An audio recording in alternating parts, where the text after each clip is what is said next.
Libre-échange.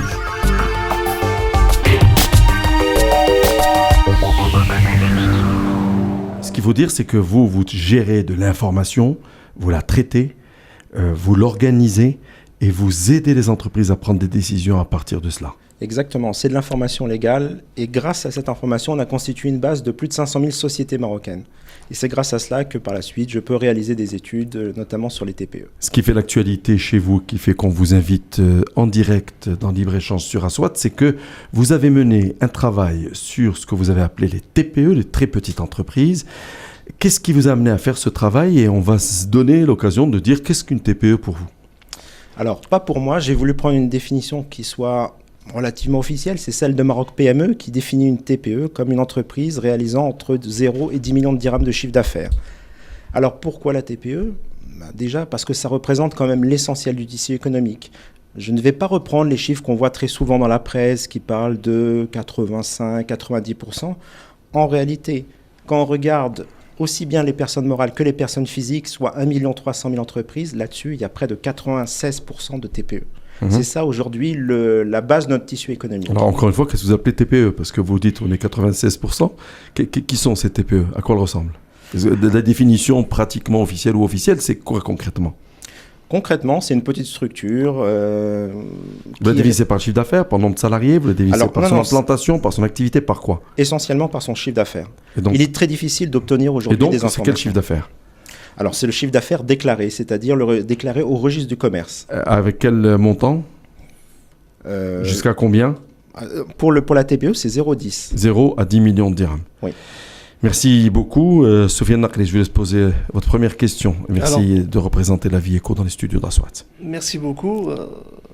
En fait, on va entrer dans le vif du sujet. On sait bien que sur les 4 dernières années, il y a le nombre des entreprises ayant déclaré un résultat qui est négatif ou nul est passé de 59 626 en 2012 à 72 564 en 2013, avant d'atteindre 78 906 en 2014.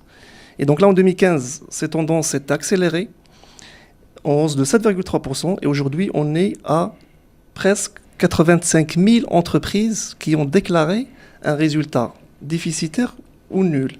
C'est un chiffre qui est vraiment alarmant et c'est très inquiétant.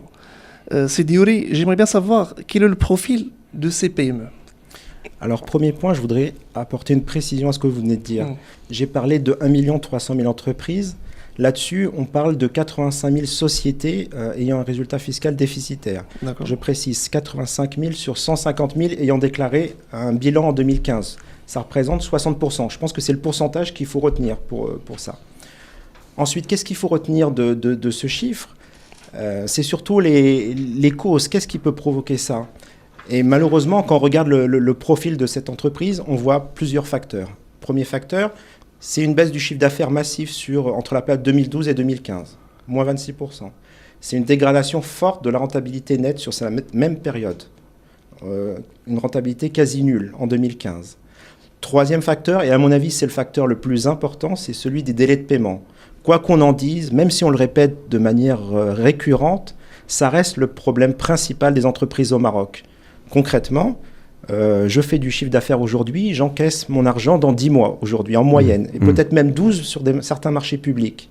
Forcément, ça va gréver ma trésorerie. Quand j'ai et donc le coût, ça représente des coûts financiers. Bien sûr. Et évidemment, pour la TPE qui est peut-être moins outillée sur le plan de la gestion de ces choses-là, ça lui représente une incidence sur son exploitation. Alors, malheureusement, quand on regarde le bilan, on voit que finalement, elle a très peu recours à l'endettement bancaire, parce que c'est difficile d'y accéder concrètement. Et on voit que pour près de 2/3 de leur financement, c'est des fonds propres. Oui. Compte courant d'associés, fonds propres. Donc, il y a quand même un problème aussi au niveau du financement de ce problème de trésorerie. Et je dois avouer qu'il faut aussi parler de la question du financement bancaire qui, aujourd'hui, est sous-exploité au niveau des bilans de ces entreprises. Alors, lorsque vous faites cette étude sur les TPE, est-ce qu'elle vous a été commandée par un organisme ou par une entreprise ou une organisation? Non, nullement. Nullement, je réfléchis de manière complètement autonome au choix des thèmes que je souhaite aborder. Et la TPE en faisait partie pour une raison très simple. Beaucoup de chiffres circulent sur la TPE. On a très peu de vision là-dessus. Et finalement, c'est aussi une catégorie d'entreprise qui me tient vraiment à cœur. C'est pas une question commerciale ou une commande. C'est que vraiment, je mets en avant des chiffres justement pour pouvoir aider cette catégorie. Amine Dioli, je rappelle que vous êtes notre invité sur Libre-Échange et que vous représentez l'entreprise Inforis qui est chargée de mener un certain nombre d'études et partager, de vendre de l'information en ce qui concerne les entreprises. Qui avez-vous envie aujourd'hui d'interpeller au moment où votre étude sort ?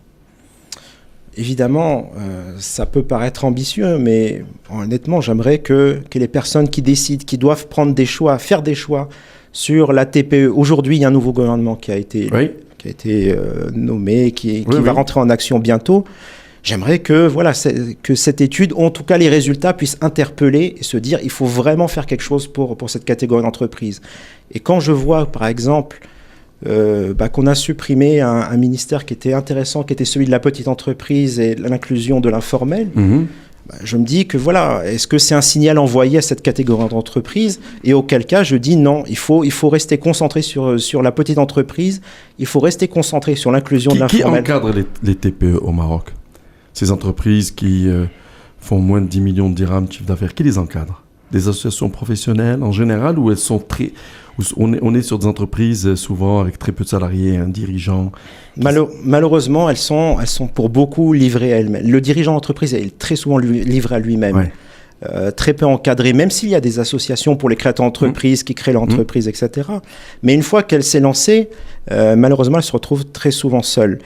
Et c'est pour ça aussi que des portails se sont créés. Les banques se sont penchées sur la question de la TPE et on voit qu'aujourd'hui, la question de la TPE pour les banquiers, ça devient une question primordiale. Pour les compagnies d'assurance aussi ? Bien sûr, mais parce qu'on voit le volume, on voit 1 300 000 entreprises, donc il y a quand même un potentiel énorme d'un point de vue commercial. Pour alors le 1 300 000 comprend les entreprises individuelles, c'est-à-dire les commerçants, toutes les personnes qui ont un registre du commerce et qui travaillent à titre individuel, mais vous êtes intéressé aux sociétés. Exactement, les personnes morales. Vous le dites, ces personnes morales, déjà elles sont un peu plus organisées parce qu'elles sont personnes morales.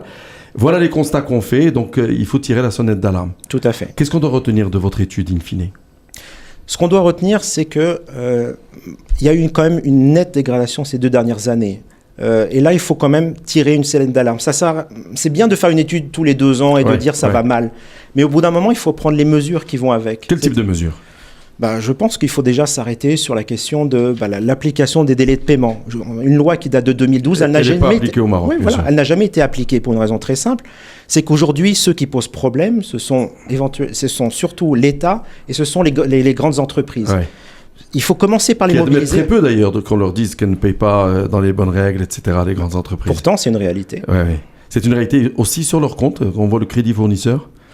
Aujourd'hui, c'est la première source de financement au Maroc, devant le crédit bancaire. Donc ça veut tout dire. Oui. Allez, Sofiane Nakri. C'est Amine Diori, j'aimerais bien revenir sur l'histoire de la structure de financement. Est-ce qu'on peut avoir une idée aujourd'hui sur la structure du financement de PME ? Alors quand on regarde le passif d'une entreprise, d'une TPE, c'est pour près de 2 tiers. 66%, c'est des fonds propres. Donc je parlais de compte courant d'associés, je parlais de fonds propres, de capitaux propres. Après, pour 19%, c'est le crédit interentreprise. Donc, mon client ne me paye pas en temps et en heure. Je répercute ce délai de paiement sur ensuite mon client. Donc, c'est une chaîne qui s'allonge de manière éternelle. Et puis vient en 4e position, très très loin, c'est aussi le financement bancaire, pour 8% seulement. Et reste les dettes fiscales et sociales. Donc on voit vraiment qu'il y a quelque chose à faire au niveau du financement bancaire. Parce que je le rappelle, le crédit interentreprise, il n'est pas accordé, il est très souvent subi. Et c'est ça qui fait toute la différence. Si vous deviez passer un message à des dirigeants d'entreprises qui gèrent des TPE, des très petites entreprises, qu'est-ce que vous avez envie de partager avec eux ? Quelles recommandations ? Sur quoi ils devraient agir ? Qu'est-ce qu'ils pourraient faire ? En attendant que le gouvernement fasse, que l'administration se réveille, etc. Parce qu'il faut du temps, une politique d'État, une politique publique, il faut du temps pour qu'elle se déploie. Donc, entre-temps, j'ai envie de dire, concrètement, vous qui observez cela, quels conseils, quelles recommandations ? Alors, j'ai envie de dire, c'est vrai que j'ai parlé que de mauvaises nouvelles. J'ai envie de leur dire aussi, soyez patients. Les choses vont je l'espère, vont changer avec cette dernière mouture de la loi sur les délais de paiement. Les choses se changent. On voit qu'au niveau de l'environnement économique, on voit que les choses changent au niveau pour la TPE. Elle est plus au centre de l'intérêt et c'est ça qui va faire changer les choses. Maintenant, soyez patients et les choses, je l'espère, évolueront positivement. Sofiane Naqri, beaucoup d'entreprises sont déficitaires de manière structurelle et on en parle généralement dans les débats avec les banquiers, avec la direction générale des impôts. Est-ce qu'avec notre invité, c'est un sujet qu'on peut regarder différemment a priori ? Exactement, parce que là, on parle beaucoup de rallongement des délais de paiement, mais il faut souligner qu'au sein de l'entreprise, il y a d'autres éléments que même le patron d'entreprise ne regarde pas. C'est-à-dire sa relation avec sa banque. C'est pour bien gérer sa trésorerie. Et donc là, ce sont des éléments, je pense, que même au niveau de la presse, que nous, en tant que journalistes, on doit les regarder davantage et de parler beaucoup plus de gestion de trésorerie et comment optimiser sa trésorerie au lieu de parler de rallongement des délais de paiement. Merci. C'est vrai. Oui. Allez-y, réagissez. J'aurai une toute dernière question. Allez-y. Je suis complètement d'accord. Alors de mon côté, je suis dans l'analyse et le constat. C'est vrai que maintenant, il y a une autre contrepartie qui est celle de la gestion quotidienne de l'entreprise et notamment la partie gestion de trésorerie. Maintenant, je pense que les dirigeants d'entreprise, même pour une toute petite entreprise, il a quand même des principes de bon sens. Et surtout quand il s'agit de son argent et quand il s'agit de l'argent qui sort de sa poche. Donc, je pense quand même que s'il a la possibilité de faire d'autres choix que ceux qu'il a actuellement, il le fera, c'est évident. S'il a la possibilité de renégocier des dettes avec son banquier, évidemment qu'il le fera. Donc, j'ai pas de problème avec l'idée que vous développez. Amine Diorito, dernière question. Nous sommes dans Libre-Échange sur Aswat en direct. Réponse courte, si vous le voulez bien. Je voudrais vous demander si l'État avait une politique publique volontaire au profit des TPE, est-ce qu'elle pourrait être source de création d'emplois ? Je le pense. Elle peut agir de différentes façons. Déjà, faire appliquer cette fameuse loi sur les délais de paiement. Imaginez le gain de trésorerie que ça pourrait représenter. Oui. Sur les marchés publics, accorder davantage de place aux TPE, parce qu'aujourd'hui, il y a des quotas qui existent, mais qui ne sont pas appliqués. On voit que les grosses structures... Déjà, les PME se battent pour avoir leur part, alors il faut que les TPE soient dans la flottille qui est derrière. Exactement. Quelle pourrait être la dernière idée que vous rajouterez ? Alors, je pense que sur le plan fiscal, il y a aussi des aspects à voir. Je pense notamment au barème de l'impôt et passer sur quelque chose de plus progressif. Libre-Échange.